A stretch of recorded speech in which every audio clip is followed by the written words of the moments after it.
Hello. Within this video, we will be looking at the framing features such as connections that are common to all framing systems, whether this be walls, horizontal panels, or trusses. Although they can be used in each, this video will use wall panels only.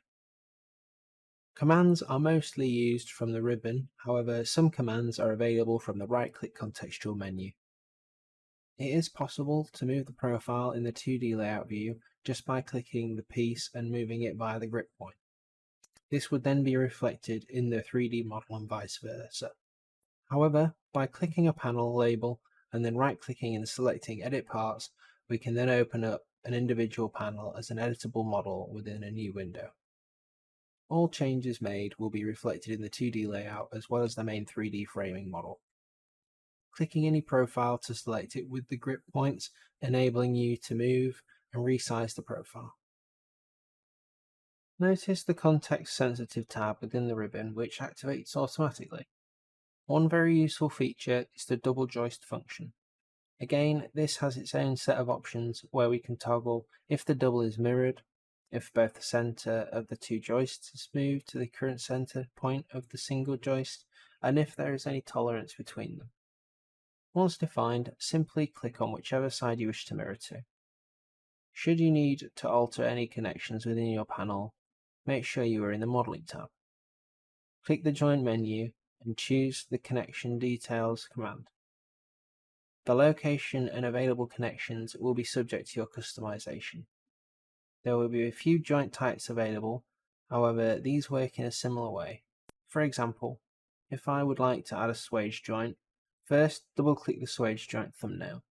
Next, we select our U track and then the C profile we would like to connect. Notice the green star marker.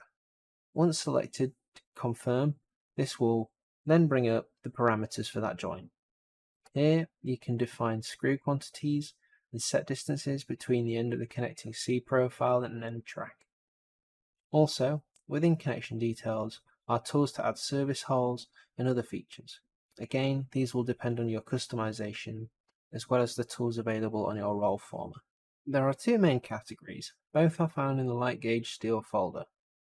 Area tools allow you to define a line and a tool is added to every profile the line crosses. Simply double click the tool type you would like to add, select the panel you would like to add it to, and then confirm. Then draw your line, confirming afterwards. You will stay in the command but will be prompted to select the next panel until you exit completely from the command. Tools, however, allow you to put in a single feature, however you can put in multiple ones within the same location by selecting multiple profiles.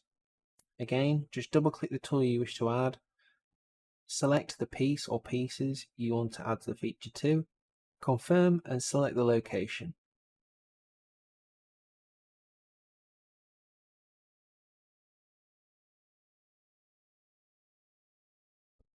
Thank you for watching this video guide. Join us for our next on wall framing accessories.